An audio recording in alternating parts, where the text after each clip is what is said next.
తప్పుడు పనులు చేస్తూ పరువు కోసం పాకులాడుతారు కొంతమంది. మరీ ముఖ్యంగా కామం మైకంలో ఉన్న వారికి తాము ఏం చేస్తున్నామో కూడా తెలియదు. అలాంటి ఘటన ఖమ్మం జిల్లాలో జరిగింది. మనుషులనేవారు ఇలా కూడా ఉంటారా అని జనం ఆశ్చర్యపోతున్నారు. ఓ తల్లి చేసిన పాపం తెలిస్తే మన మనస్సు ముక్కలవుతుంది. ఓ కొడుక్కి తండ్రి చేసిన అన్యాయం పాపం తెలిస్తే నడి రోడ్డు మీద సజీవంగా నిప్పంటించి చంపినా సరే పాపం లేదన్నంత కోపం వస్తుంది. ఘోరమైన నేరం చేసి డాక్టర్లనే మోసం చేయాలని చూశారు దుర్మార్గులు. 2 ఆసుపత్రుల్లో డ్రామాలాడారు. కానీ డాక్టర్లు చాలా తెలివిగా వ్యవహరించడంతో సభ్య సమాజం తలదించుకునే పాపం బయటపడింది. అది ఎంతటి పాపమో తెలియాలంటే ఈ స్టోరీ వినండి. ఖమ్మం జిల్లా బొనకల్లులో పాలెపు నరసింహారావు అనే వ్యక్తి ఉన్నాడు. ఈ నరసింహారావు కొడుకు పేరు పాలెపు హరికృష్ణ. ఇతనికి సునీత అనే యువతితో పెళ్లయింది. హరికృష్ణ సునీత దంపతులకు 2 కూతుళ్లున్నారు. తమ కూతుళ్లకు మంచి జీవితం ఇవ్వాలనేది హరికృష్ణ తాపత్రయం.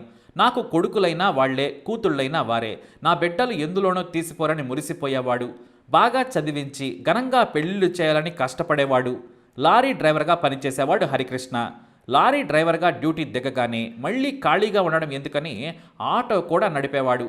భార్యను ఎంతో ప్రేమగా చూసుకునేవాడు. ఇక 2 కూతుళ్ళంటే హరికృష్ణకు ప్రాణం. ఈ హరికృష్ణకు మంచితనం ఎక్కువ. తన మాదిరిగానే అంతా మంచివారనే నమ్మే అమాయకత్వం. కానీ సునీత దేశముదురు, కిలాడి లేడీ. భర్త కష్టాన్ని చూసి కూడా ఆమెలో మంచితనం అనేది కనీసం పుట్టలేదు కూడా. భర్త ఎప్పుడూ దూర ప్రాంతాలకు వెళుతుంటే దారి తప్పింది. కామ పిచ్చితో రగిలిపోయి గ్రామంలోని ఒక యువకుడితో అక్రమ సంబంధం పెట్టుకుంది. భర్త ఎదిగి వస్తున్న పిల్లలున్నా సరే గ్రామంలోని ఒక యువకుడితో తిరిగేది. భర్త డ్యూటీకి వెళితే చాలు ప్రియుడితో కలిసి ఎంజాయ్ చేసేది. అయితే ఇక్కడే మరో ట్విస్ట్. తన కొడుకు డ్యూటీకి వెళ్ళగానే, అంటే ఈ నరసింహారావు కొడుకు హరికృష్ణ డ్యూటీకి వెళ్ళగానే ఇంట్లోనే ఉంటున్న కోడలిపై కన్నేశాడు తండ్రి నరసింహారావు. ఆమెను మాటలతో లోపరుచుకున్నాడు. ఇక ఇటు సునీత కూడా శారీరక సుఖం కోసం తపించిపోయేది. దీంతో కొడుకు హరికృష్ణ లారీ డ్యూటీకి వెళ్ళగానే నరసింహారావు కోడలతో ఇంట్లోనే గడిపేవాడు. ఎంతలా అంటే 2 రెచ్చిపోయేవారు. నరసింహారావుకు బంగారం లాంటి కొడుకు ఉన్న నీచపు పనికి దిగజారాడు. చిన్నప్పటి నుంచి ముద్దుగా పెంచుకున్న కొడుకు భార్యతో తప్పుడు సంబంధం ఏంటని కూడా ఆలోచించలేదు. పైగా కొడుకు ఎప్పుడు డ్యూటీకి వెళ్తాడా అని ఎదురు చూసేవాడు. అలా హరికృష్ణ డ్యూటీకి వెళితే చాలు కోడలతో కలిసి గదిలోకి దూరేసేవాడు. 2 ఎప్పుడంటే అప్పుడు వెచ్చలవిడిగా ఎంజాయ్ చేసేవారు. మామ కోడలి శృంగార పిచ్చి పరాకాష్ఠకు చేరింది. ఇంట్లో ఆడపిల్లలు ఉన్నారన్న కనీస ఇంగిత జ్ఞానం కూడా లేకుండా కామ పిచ్చిలో తేలియాడారు. హరికృష్ణ డ్యూటీకి వెళ్ళగానే మళ్ళీ రాత్రి పగలు తేడా లేకుండా ఎంజాయ్ చేసేవారు. వృద్ధుడైన నరసింహారావుకు వయసొచ్చిన కామంతో కన్ను మిన్ను తెలియలేదు. మామ కోడలు కొత్తగా పెళ్ళైన జంట మాదిరిగా రెచ్చిపోయారు. అయితే ఓ రోజున హరికృష్ణ పెద్ద కూతురు మహాదేవి తన తల్లి సునీత తాత నరసింహారావుతో గదిలో ఉండగా చూసింది. వారిద్దరిని నగ్నంగా చూడకూడని స్థితిలో చూసింది ఆ చిన్నారి. మహాదేవి వయస్సు 11 ఏళ్లు. వెంటనే వారిని చూసి బయటకొచ్చేసింది. నాన్నకు చెప్పొద్దని సునీత కూతురుని బ్రతిమలాడింది. ఆమె తాత సైతం మహాదేవిని బ్రతిమలాడి అవి ఇవి కొనిపెడతానన్నాడు. నాన్నంటే మహాదేవికి చాలా ఇష్టం. తండ్రి ముద్దుల కూతురు. ఇటు తండ్రి హరికృష్ణ సైతం కూతుళ్లను బంగారంలా చూసుకునేవాడు. వారికి చదువు నుంచి బట్టల వరకు ఎవ్వరికీ తీసిపోకుండా తన బిడ్డలు ఎవ్వరికీ తక్కువ కాకూడదని అల్లారు ముద్దుగా పెంచుకుంటూ ఉన్నాడు. అంతటి తండ్రంటే మహాదేవికి చాలా ఇష్టం. నాన్న డ్యూటీ నుంచి రాగానే చెబుతాను, నాన్నకు చెబితే ఏమవుతుందని అమాయకంగా అడిగింది ఆ చిన్నారి. ఎంత చెప్పొద్దన్నా కూడా తాను నాన్నకు చెబుతానన్నది. దీంతో సునీత నరసింహారావు దారుణంగా ఆలోచించారు. మనిద్దరి గురించి హరికృష్ణకు తెలిస్తే చంపేస్తాడు. తెలియకుండా ఉండాలంటే మహాదేవిని చంపేయాలనుకున్నారు. ఫిబ్రవరి 8, 2022న ఉదయం చున్నీతో చిన్నారి కాళ్ళు చేతులు కట్టేశారు. నన్నేం చేయొద్దని నాన్నకు చెప్పనని మహాదేవి బ్రతిమలాడినా ఆ నీచురాలు సునీతకు కనికరం కూడా కలగలేదు. వద్దు తాత అన్నా కూడా నరసింహారావు మృగంలా ప్రవర్తించాడు. కాళ్ళు చేతులు కట్టేసి మహాదేవి నోట్లో గుడ్డలు కుక్కి దారుణంగా మెడకు వైరు బిగించి హత్య చేశారు.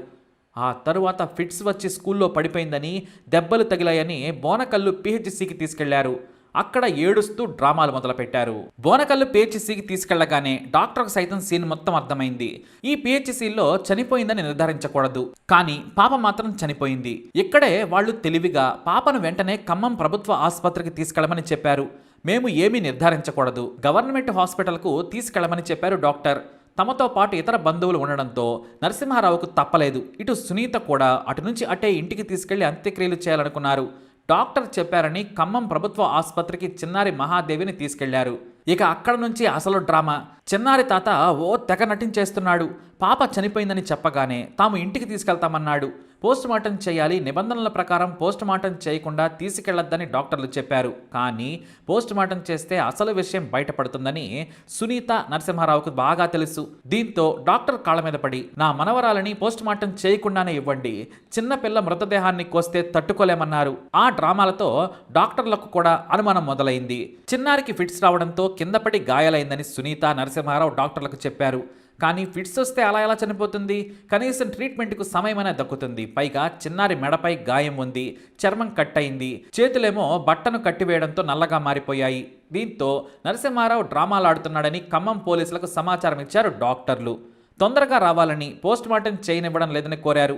తమకు అనుమానంగా ఉందని చెప్పడంతో వెంటనే పోలీసులు ప్రభుత్వ ఆసుపత్రికి చేరుకున్నారు. అయినా పోలీసులతో కూడా పోస్టుమార్టం చేయకుండా నా మనవరాలి మృతదేహం ఇవ్వాలని హంగామా చేశాడు చిన్నారి తాత. పోలీసుల కాళ్ళు చేతులు పట్టుకుని డ్రామాలాడాడు. ఇక మరోవైపు సునీత అయితే తన బిడ్డ చనిపోయిందని నటిస్తూ తెగ ఏడ్చేస్తోంది. కనీసం మంచినీళ్లు కూడా తాగకుండా పర్ఫార్మెన్స్ చేస్తోంది. ఇద్దరూ కూడా కాళ్ల వేళ్ల పడి పోస్టుమార్టం చేయొద్దని విఫల యత్నం చేశారు.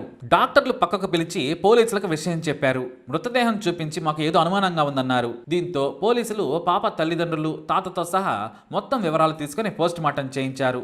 నరసింహారావుకు కూలుగా సర్ది చెప్పారు. మీకు భయమేం లేదు, ఇది ఫార్మాలిటీయే, మీకేం భయం అక్కర్లేదు, గంటలో మీకు మృతదేహం ఇస్తామని స్వయంగా పోలీసులు చెప్పడంతో ఇక తప్పలేదు. పోస్టుమార్టం చేసిన తర్వాత మహాదేవి మృతదేహాన్ని వారికి అప్పగించారు. ఇక హరికృష్ణ ఏడుస్తూ అంత్యక్రియలు చేశాడు.